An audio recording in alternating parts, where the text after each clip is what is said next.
શિવ મહાપુરાણ, શ્રી શિવ મહાપુરાણ. આપણે એવા છીએ ચોથો, રતિ અને કામનો વિવાહ સંબંધ. રતિ અને કામનો વિવાહ સંબંધ કદાચ હું ભૂલી જાઉં તમે સમજી જાજો. અને આપણે એ ભગવાનને લેશું, ગણપતિને યાદ કરશું, જુદી જુદી યાદ કરશું, આખો પરિવાર હાજર રહીએ. હરે કૃષ્ણ હરે કૃષ્ણ કૃષ્ણ કૃષ્ણ હરે હરે, હરે રામ હરે રામ રામ રામ હરે હરે, હરે કૃષ્ણ કૃષ્ણ કૃષ્ણ હરે હરે, હરે રામ હરે કૃષ્ણ કૃષ્ણ કૃષ્ણ હરે કૃષ્ણ કૃષ્ણ કૃષ્ણ હરે હરે, હરે રામ રામ રામ હરે હરે. આપણે એવા છીએ ભાગ ચોથો, રતિ અને કામનો વિવાહ સંબંધ. રતિ અને કામનો વિવાહ સંબંધ શ્રી શિવ મહાપુરાણ. એના લેખક છે હરિશ્ચંદ્ર મહર્ષિ વેદ વ્યાસ. મહર્ષિ વેદ વ્યાસ આપણા બાળકોને શીખાણ સંધ્યામાં બોલાવશું. સવારે ઉઠતા, બપોરે જમતા, સાંજે સૂતા, દાદાના કેન્દ્રમાં મોકલશું. જેથી કરીને આપણા બાળકોને સારા વિચાર મળે, સારા સંસ્કાર મળે એવી મારી અપીલ છે. અને તમે પણ સ્વાધ્યાયમાં જાજો. જો તમે બાળકોને સ્વાધ્યાયમાં જાશો ને તમારા બાળકો પણ એને સારા વિચાર. આપણે જો ભગવાનના રસ્તે હોય ને તો આપણા બાળકો આપણી પાછળ પાછળ આવે. જેવા મા બાપ, જો અમુક જગ્યાએ તો ઘરમાં એવું હોય છે ને, મા બાપના જેવા સંસ્કાર હોય ને એવા જ બાળકોને સંસ્કાર આવે છે. જો મા બાપ દારૂડિયા હોય તો બાપ દીકરાને પણ દારૂડિયો બને છે. મા બાપના વિચાર સારા હોય, સારા સંસ્કાર હોય તો દીકરાના પણ એવા સારા વિચાર આવે છે. તમે શું નથી કહેતા, જેવો સંગત એવી અસર. તમે જેની સાથે વસો એના જેવું તમે સંગત મળે.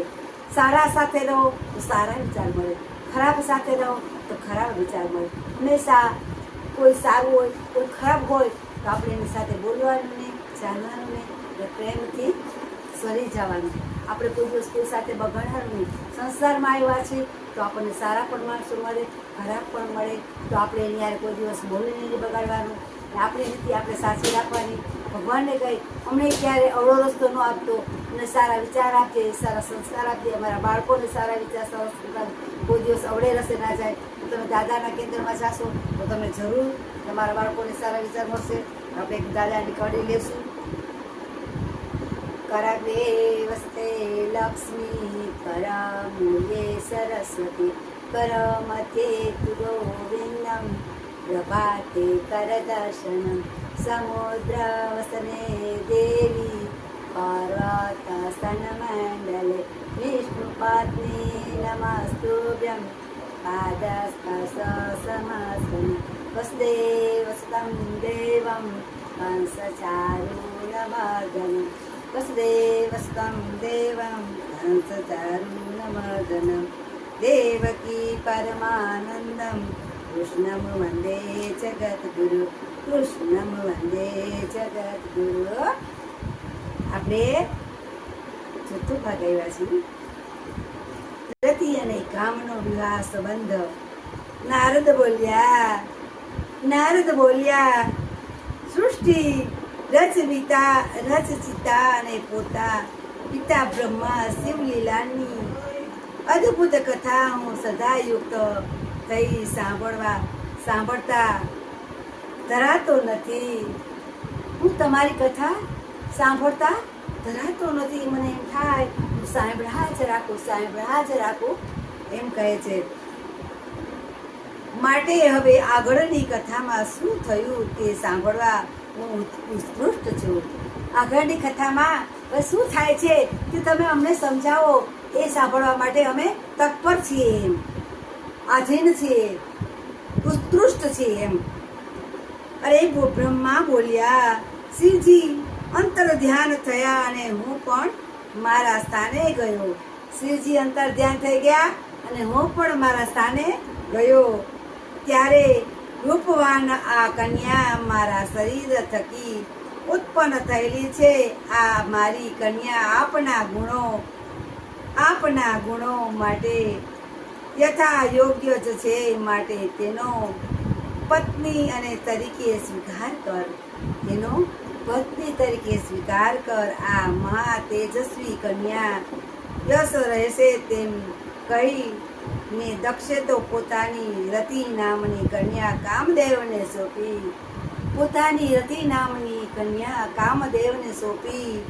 અને તે નારદ મુનિઓને મોહ પામનારી તે સુંદર દક્ષ કન્યાને પરણીને કામદેવ ખૂબ જ આનંદિત અને ગૌરવશાળી બન્યો. તે આનંદિત અને ગૌરવશાળી બન્યો. એને પરણી અને તે સુંદર સ્ત્રી રતિ પોતાના ગુણને યોગ્ય જ હતી. તેની સાથેની કામ પીડાથી કામ અને અતિ મોહિત થઈ ગયો હતો. તે કન્યા 16 કળાએ ખીલેલા ફૂલ સમાન અને 16 કળાએ ખીલેલા ફૂલ જેવી કોમળ એટલે કે કોમળ સમાન અને દૈદીપ્યમાન દેખાતી હતી. બહુ જ સુંદર અને ગુણવાન હતી. એના સૌંદર્યની તોલે તો કોઈ સ્ત્રી પણ ન આવે. એના સૌંદર્યની તોલે કોઈ સ્ત્રી ન આવે એવી સરસ રૂપવાન અને સુંદર નારી હતી. શકે તેમ નહીં ન કહેતી એ સુંદરી સર્વ ગુણ સંપન્ન હતી. એનામાં બધા જ ગુણ હતા. સંસ્કારી હતી, જ્ઞાની હતી, બધી જ રીતે ગુણવાન હતી. અને એનું શરીર કોમળ અને સુવાળું, કાયમી પ્રકાશિત ક્રાંતિવાળું અંગો, ગજ એવા વેલ તથા પરવાળા જેવા શોભતા. સરસ ગુણવાન અને સંસ્કારી સ્ત્રી હતી અને સુશોભિત હતી, શોભતા હતા. અને એના કેશ પાસો ગુચ્છાથી કામદેવની પત્ની તરીકે વિશેષ શોભતી હતી. કામની પત્ની તરીકે એ વિશેષ શોભિત હતી ને કામદેવ એટલા ગુણવાન હતા એટલે એની રીતે એની પત્ની પણ એવી ગુણવાન હતી. રતિના એક અંગોના આકર્ષણનું વર્ણન કરી શકાય નહીં એટલું જ અદ્ભુત હતું. આમ સર્વાંગે સુંદર અને સંપૂર્ણ લાવણ્યનું જ્ઞાન પરાવતી રતિ લક્ષ્મી જેવી શોભતી હતી. અને તે 12 જાતના આભૂષણો વાળી 16 શૃંગાર સ્ત્રી પોતે સર્વ ગુણવાન અને સંપન્ન, બધી રીતે રૂપાળી, એનામાં કોઈ કગુણ નહોતા, સંસ્કારી હતી, ડાય હતી અને બધા જ એનામાં ગુણ હતા. એમ નહીં કે આ એક ગુણ નથી, એમ 16 ગુણ હતા. નથી કહેતા ઘણા એમ કે જો છોકરીને જો હતા એટલે ભગવાન છે નિરાતે બેસીને ઘાટ ઘડ્યો છે. એમ કે ભગવાનને સાવ શાંતિથી બેસીને ઘાટ ઘડ્યો છે. એવી રૂપાળીને સરસ આંખ બાખ નમળ્યું છોકરી હોય તો આપણને એમ થાય કે ભગવાન આપણને એવો ઘાટ દીધો હોત તો. પણ આપણે કંઈક એવા કર્મ આ ભાવમાં કંઈક સારા કર્મ કરીએ તો આ ભાવ આવતા ભાવ આપણે જે ભગવાન માગીને એ આપણને આપે. પણ કંઈક સારા કર્મ કર્યા હોય ને તો આપે. આપણે કોઈ દિવસ કંઈક કોઈનું સારું જ નથી કર્યું હતું તો શું આપે આપણને ભગવાન? ભગવાન કે તું કોઈના લાયક નથી. અને જો દીકરી સાસરે જાય ને તો દીકરીને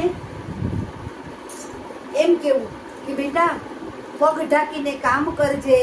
સાસરિયામાં દીકરી, નણંદ, નણંદુ, દેરિયા, જેઠિયા, સાસુ, સસરા, ગઢા સસરા બધાની હારે તું સાકરની જેમ ભળી જાજે. બધાને હારે હળી મળીને રહેજે. જેમ સાકર પાણીમાં સાકર ભળી જાય એવી રીતે તું પણ ભળી જાજે. અને સારા વડીલો સામે બોલતી નહીં, બની શકે તો સહન કરવાની તારા શક્તિ ભગવાન તને આપે અને તું બધી જ રીતે પસાર થઈ જા. દુઃખ સુખમાં પણ તું પસાર કર. ત્યાંની વાત અહીંયા ના કરતી, અહીંની વાત ત્યાં ના થવી જોઈએ, એથી કરીને તારું ઘર બેરી ના થાય. આટલા સંસ્કાર તમે તમારા બાળકોને આપશો ને, દીકરીને, દીકરી કોઈથી તમારો ઘરનો ઉમરો નહીં ચડે.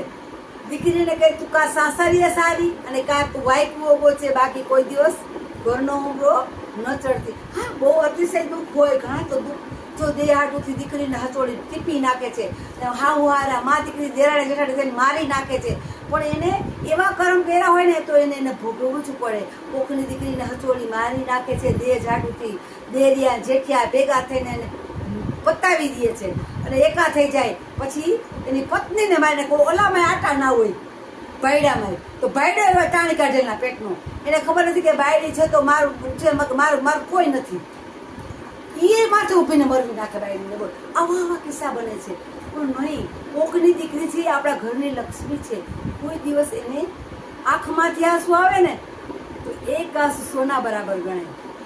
એનું દીકરીનું આંસુ એક આંસુ સોના બરાબર ગણાય. જેટલું તમે એને કષ્ટ આપો, જેટલી એને દુઃખ આપો ને એટલું તમારે ભોગવવું જ પડે. આ જ ભાવમાં ભોગવવું પડે, ઓલા ભોગવાની. કારણ કે એ તમારા ઘરની લક્ષ્મી છે, તો તમે એનું અપમાન કરો તો ક્યાંથી ચાલે? દુઃખ સુખમાં નાનેથી સાસરિયામાં પિયરિયામાં તે મોટી થઈ તમારી ઘરે આવી હોય, તમે એને દુઃખી કરો તો એના આંસુ તમે પાડો. તમને એને કેટલી કષ્ટી પડે દુઃખમાં. એની અંદરની પોતે કાંઈ ના બોલે, પણ એની અંદરની આત્મા છે ને એ તમને બદુવા લાગી જાય. એ તમને ના કહે, પણ એની આત્માનો આપણને બદુવા લાગી જાય. તો કોઈ દિવસ કોઈની દીકરીને દુઃખી નહીં કરવાની. કોઈ દીકરીએ કોઈના માવતરને નહીં દુઃખી કરવાના. તમારા માવતરને કોઈ દુઃખી કરે તો કેવું થાય? તમારા મા બાપને રોટલા ના આપે તો નહીં, મારી માં દુઃખી છે, મારી માં દુઃખી છે, એટલે તમને થાય તો એની માં નથી. એને મા બાપને પેટે કોકે જન્મ નથી લીધો, એને માએ એને 9 મહિના પેટમાં ભાર નથી પાડ્યો દીકરાને, અને તમે દીકરો તમે પોતાનો કરી લ્યો, દીકરીને તમે તમારી પોતાની કરી લ્યો, અને સાસુ સસરાને કાઢી મૂકો. એટલે આવો તમારું કેવું ન્યાય? પેલા એમ કે અમે 8 દિવસ અમને આવી જાય, પછી હવે દીકરીને ઓપી લે, હવે દીકરીને પોતાની કરી લે. એટલે આવું અન્યાય ના હાલે. તમે ન્યાયથી જીવો, અને આ જ ભાવમાં જેવું કરો ને એવું આ જ ભાવમાં ભોગવવું પડે છે.